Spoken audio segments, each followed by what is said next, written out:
Korea, 1950. Under American leadership, the United Nations went to war for the first time.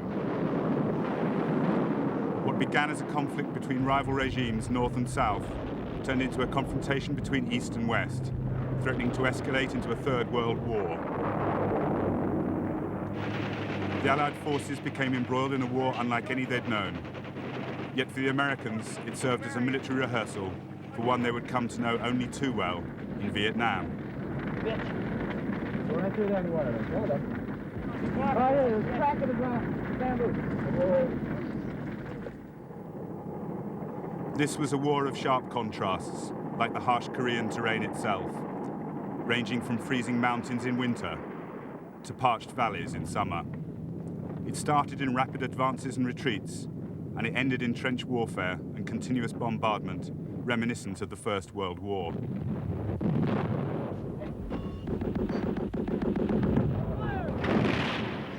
The UN forces relied on superior weaponry to limit their losses, pounding the lightly armed communist soldiers who sacrificed thousands, attacking in human waves.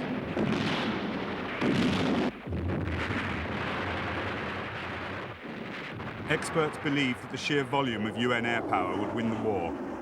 The latest jets added their weight to the range of Second World War planes, using rockets, bombs and napalm in support of their ground forces.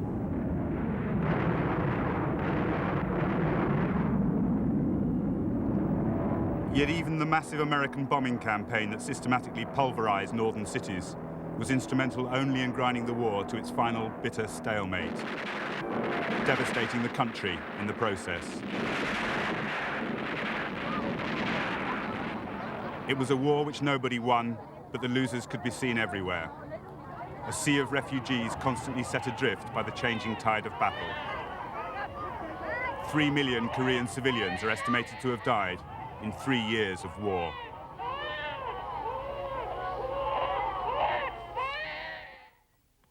Korea was no stranger to war. Common borders with China, Russia, and proximity to Japan had made it the focus of 3 wars in 60 years, ending in its forcible colonization by Japan in 1910.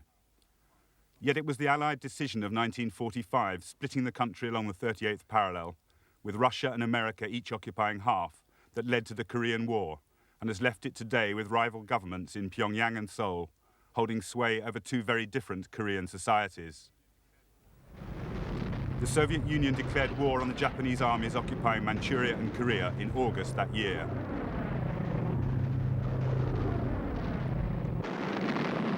In a swift campaign, they crushed Japanese dreams of an alternative empire.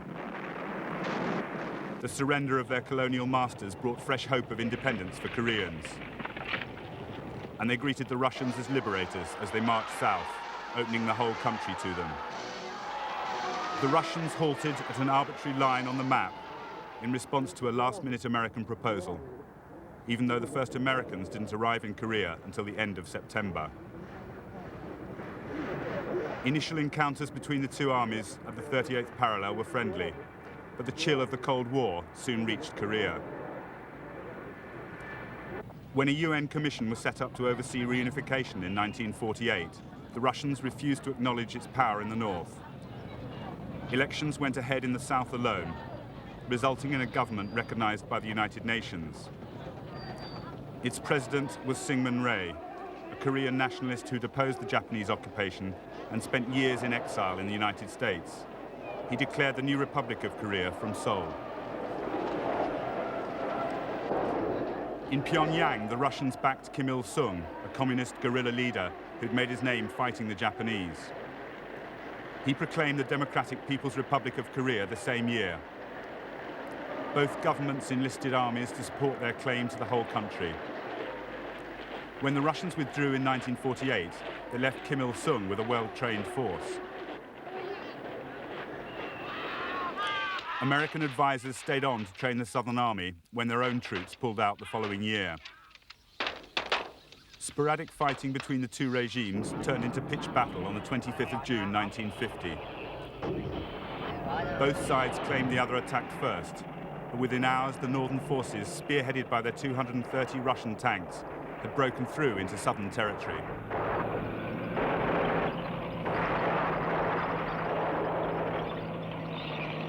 I consider it The United Nations Security Council identified the North as the aggressor.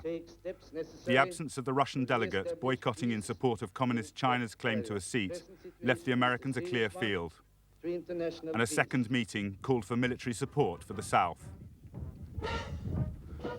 Leadership of the UN forces was given to the commander of the American Army of Occupation in Japan, a man who had already become a legend. General Douglas MacArthur was a graduate of West Point, decorated in France in 1917. His brilliant island-hopping campaign in the Pacific in World War II was rewarded by effective governorship of Japan. His appointment as leader of the first UN army in the field seemed vindicated by his decision to land at Incheon. But when he argued for a campaign against the Chinese mainland, President Truman relieved him of command.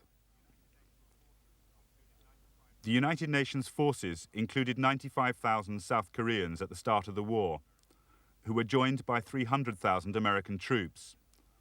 Although 15 other countries sent military forces, their combined contribution of around 44,000 was dwarfed by the massive American military presence. Opposing them were 135,000 North Korean soldiers. When China entered the war in October 1950, it added 250,000 men to that total, a figure that grew markedly as the war progressed. By the 28th of June, the North T-34 tanks had led them into Seoul itself, having swept through the Ujeongbu Valley with ease. The southern forces had melted before them, and now their ranks were swollen by local guerrillas. In their haste, the Southern Army had blown the bridge across the Han River too soon, trapping some of their own forces, as well as thousands of refugees. The result was a massacre.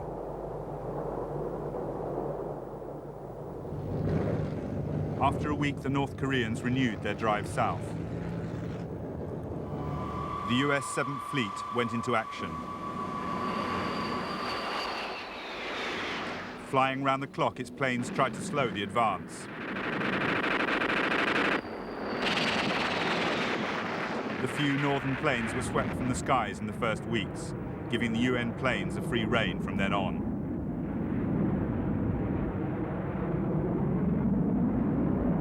On MacArthur's own initiative, the B-29 superfortresses stationed in Japan carried out the first raids on targets north of the 38th parallel.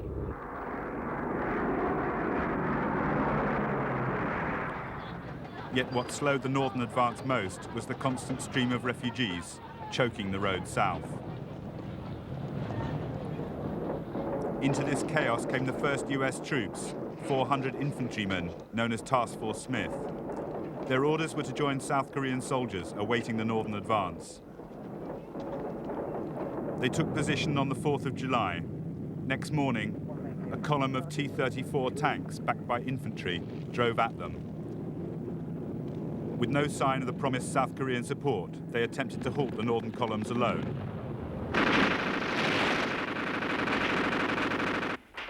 It was a disaster. The tanks went straight through.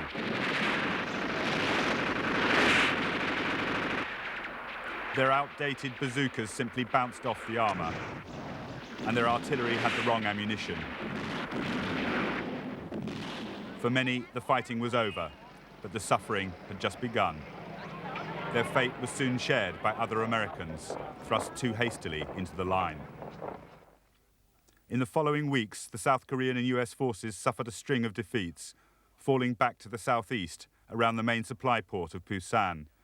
In danger of being driven out of Korea altogether, the UN command built a defensive line along the Nakhtong River. General Walton Walker deployed the US 8th Army along its eastern bank. With the bridges blown, this offered some protection along part of the 130-mile perimeter he'd drawn around Busan. Troops and equipment from all over the world poured into the port. Though it didn't seem like it, the UN forces actually outnumbered the North Koreans by the middle of August. For 6 weeks, the UN conducted a stubborn defense of the perimeter. Fighting from prepared positions with artillery support and air cover, they acquitted themselves better than they had in the opening weeks. But the North Koreans showed no signs of flagging.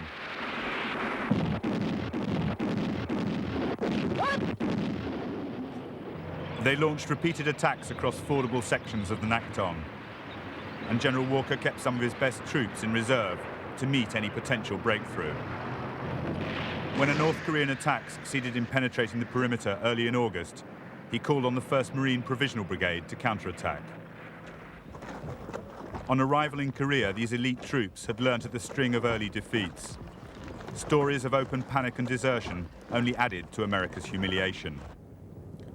But the Marines had their own way of doing things and fought by their own codes. Virtually self-contained with their own armour, artillery and air corps, they were a highly disciplined and effective fighting force.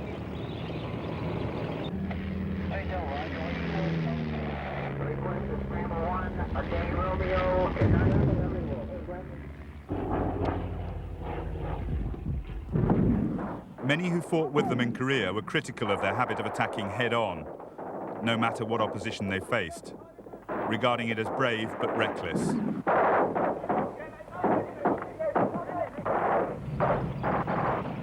And it was reflected in the high proportion of casualties they suffered.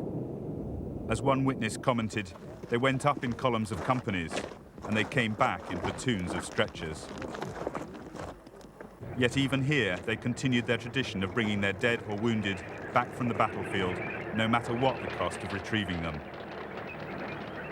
And they got results. In 2 days of counterattack, they'd driven the North Koreans back across the Nakhtong. The UN held the perimeter once again. In early September, the Marine contingents were pulled back to the docks in Busan. As they cleaned the grime of battle from their weapons, rumours flew that their next mission would be of the kind their corps was created for, a seaborne landing. On the 7th of September, they filed on board ship to join an armada already en route from Japan, carrying 10 corps to Incheon. It was to be General MacArthur's masterstroke, a landing 150 miles behind the front line, at the port for Seoul, seizing the capital itself at the heart of the enemy supply line. The chiefs of staff protested that a landing at Incheon was fraught with problems. The approach through a narrow channel was governed by Wolmi-do Island. The port itself had high walls and a 30-foot tidal range that at low tide could leave landing craft stranded on mudflats. MacArthur argued that the obvious difficulties would only add to the surprise. Dismissing all objections, he concluded simply, "We shall land at Incheon and I shall crush them." After 5 days of sustained bombardment, the 260-strong fleet took position off Incheon on the 15th of September. MacArthur had ordered the Marines to lead the first wave, and as they clambered onto the landing craft at dawn, he appeared on the bridge of the flagship to watch them head in for the first objective, Wolmi-do Island.